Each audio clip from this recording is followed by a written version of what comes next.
പക്ഷെ ചൂട് കാപ്പിയാണ് ചേച്ചിക്ക് വേണ്ടതെന്നാണ് പറഞ്ഞത്. ചൂട് കാപ്പി ഊതി ഊതി കുടിക്കാനാണ് കുപ്പിന് ഏറ്റവും ഇഷ്ടം. പക്ഷെ മഞ്ജുപിള്ളയ്ക്ക് അത് ഇഷ്ടമല്ല.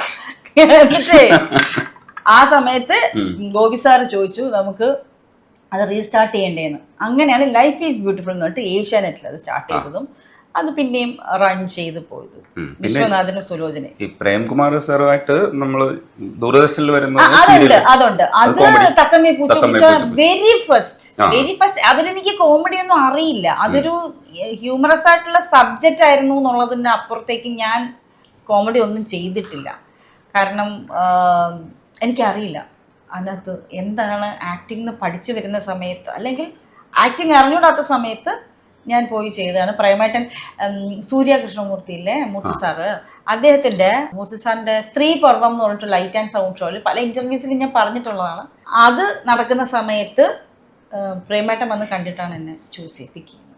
അത് അടിപൊളി ചേച്ചി. പക്ഷെ ഇപ്പോ ഞങ്ങളുടെയൊക്കെ മനസ്സിലിരിക്കുന്നത് മറ്റേ പറന്നു പോകുന്ന ആളാണ്, ചിരിച്ചു പറക്കുന്ന ഒരാളുണ്ട്, വവ്വാൽ. അതെന്താ വെച്ചാല് അടുത്തിരിക്കുന്ന ആളെയും വലിച്ചിടും. അത് എന്ത് ചെയ്യുമെന്ന് പറയാൻ പറ്റില്ല, ചിലപ്പോ പിടിച്ച് തള്ളിക്കളയും. അപ്പൊ സംക്രാന്തിയൊക്കെ കരുതിയിരിക്കാന്നുള്ളതാണ് എപ്പോഴാണ് പറയുന്നത്. ഇപ്പൊ പിന്നെ അവരുമായിട്ടങ്ങ് അവരായിട്ട് സ്റ്റാർട്ട് ചെയ്ത്, അവരുമായിട്ടാണല്ലോ സ്റ്റാർട്ട് ചെയ്തത്. ഇപ്പൊ അവര് വേറെ ചില തിരക്കുകളായിട്ട് പോയെങ്കിലും അവരുമായിട്ട് അങ്ങ് ജെല്ലായിട്ടേ ഒരു ഫാമിലി പോലെ, ഇപ്പോഴും ഫാമിലിയാണ്, പക്ഷെ ഒരു ഫാമിലി പോലെ അങ്ങ് ആയിട്ട് എന്തും ചെയ്യാന്നുള്ള ഇതിലായിട്ട് ഇപ്പൊ പിന്നെ എനിക്ക് ഇങ്ങനെ വരുമ്പോഴും അയ്യോ ഇവരെന്ത് വിചാരിക്കുന്നുള്ളൊരിത് വരുമല്ലോ. പിഷു ഇപ്പുറത്തിരിക്കുന്ന, ഇപ്പുറത്ത് ബിബിയെ ഞാൻ പല്ലാറുണ്ട്, ഇപ്പുറത്ത് നസീർക്കായിരിക്കും. പക്ഷെ ചാടി ഇറങ്ങി പോവും ചേച്ചി, ആ കസേരന്നൊക്കെ ഇറങ്ങി പോവും, പുറത്തേക്കൊക്കെ പോവും. എന്താ വെച്ചാൽ ചിരിച്ചിട്ട് ശ്വാസം കിട്ടില്ല. കാരണം എന്റെ ചിരി എന്ന് പറഞ്ഞാൽ ഭയങ്കര ലൗഡാ, ഞാൻ ലൗഡായിട്ട് ചിരിക്കുള്ളൂ. അത് പലർക്കും ഇഷ്ടമല്ല. പക്ഷെ ചേച്ചി അവിടെ നിൽക്കുന്നവർക്ക് അത് അനുഗ്രഹമാണ് ചേച്ചി. അവര് പറയും അവർക്ക് അവാർഡാണത്. അവർക്ക് അവാർഡിനപ്പുറത്തേക്ക് അവര് പലപ്പോഴും പറഞ്ഞു കേട്ടൊരു കാര്യമുണ്ട്, ചേച്ചിയുടെ ചിരി അല്ലെങ്കിൽ ആരാണെങ്കിലും ഓപ്പോസിറ്റ് ഇരിക്കുന്നവരുടെ ചിരി കേൾക്കുമ്പോഴാണ് സ്റ്റേജിൽ നിൽക്കുന്ന ആർട്ടിസ്റ്റുകൾക്ക്, അത് നമുക്കാണെങ്കിലും അതെ, റിയാക്ഷൻ കിട്ടിയില്ലെങ്കിൽ നമ്മളും തളർന്നു പോകും. എത്ര കളിച്ച് കെട്ടിയിട്ടും കാര്യമില്ല. അപ്പോൾ ഒരു ചിരി കിട്ടിക്കഴിഞ്ഞാൽ അവർക്ക് കളിക്കാനുള്ള ഇത് കൂടും. പല ആർട്ടിസ്റ്റുകളും കണ്ടസ്റ്റൻസും എൻ്റെ അടുത്ത് പറഞ്ഞിട്ടുണ്ട്, ഞാൻ ഒന്ന് ശബ്ദമില്ലാതെ ചിരിക്കുമ്പോൾ ചേച്ചി ഉറക്ക ചിരിക്കുമോ, ചേച്ചി ഉറക്ക ചിരിക്കുമോ. ഞാൻ ഉറക്ക ചിരിക്കുന്നത് എനിക്ക് ഉണ്ടാക്കി ചിരിക്കാൻ അറിയില്ല, പക്ഷെ അത് ചിരിച്ചു പോകുന്നതാ.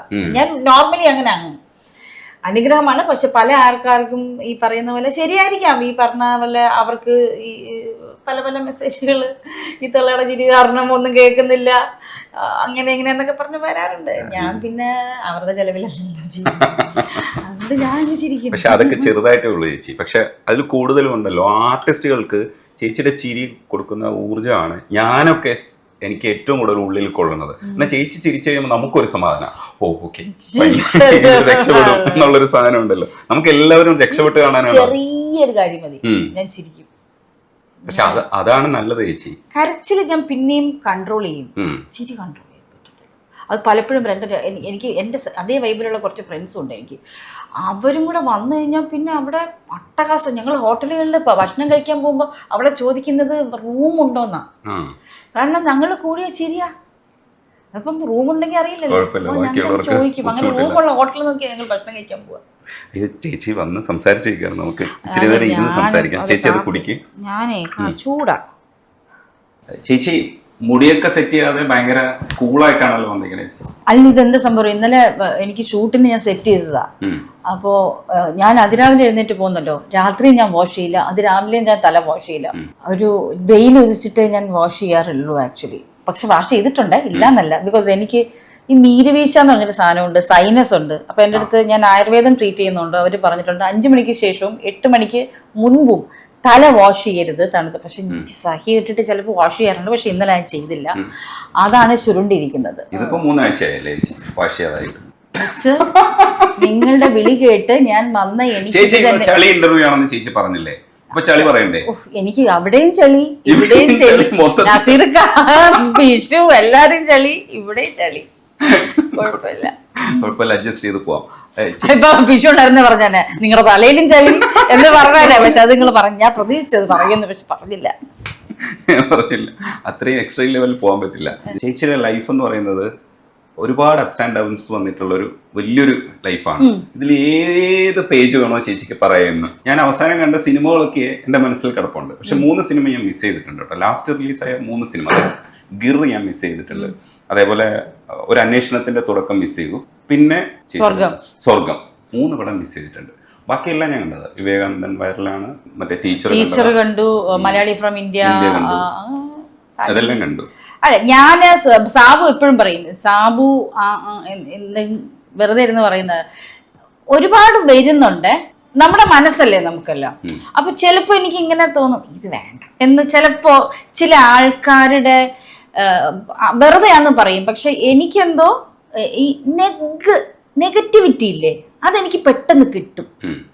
ഒരാളുടെ സംസാരത്തിൽ, പെരുമാറ്റത്തിൽ. അവര് എൻ്റെ അടുത്ത് പെരുമാറണമെന്നില്ല, മൂന്നാമത് അവിടെ നിൽക്കുന്ന ഒരാളോട് പെരുമാറുന്ന കണ്ടാൽ പോലും ഒരു നെഗറ്റിവിറ്റി ഫീൽ ചെയ്ത് കഴിഞ്ഞാൽ എനിക്ക് ഭയങ്കര ബുദ്ധിമുട്ടാണ്. പിന്നെ ഞാനത് കുറേ നാള് കഴിഞ്ഞ് ഒരു വർക്കിന് വന്നാൽ പോലും ഞാനിങ്ങനെ ആലോചിച്ചു വേണോ വേണ്ടയോ എന്നൊക്കെ ആലോചിച്ച് ഒക്കെയാണ് ഞാൻ മറന്നത്. അത് എനിക്കിതുവരെ തെറ്റിയിട്ടില്ല.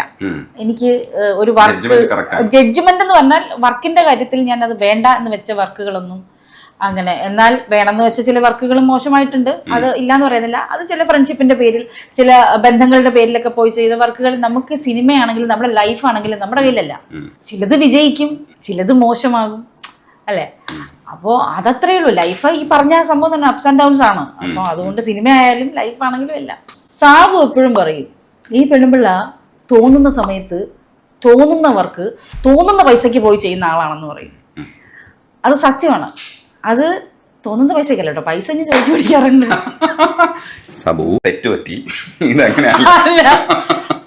സൂപ്പർ സ്റ്റാറിന്റെ ഒരു സിനിമ എന്നെ വിളിച്ചു. എന്നെ വിളിച്ച സമയത്ത് പൈസ പ്രശ്നമാണെന്ന് പറഞ്ഞു. അപ്പോൾ പൈസയുടെ കാര്യത്തിൽ ഇതായി ഭയങ്കര.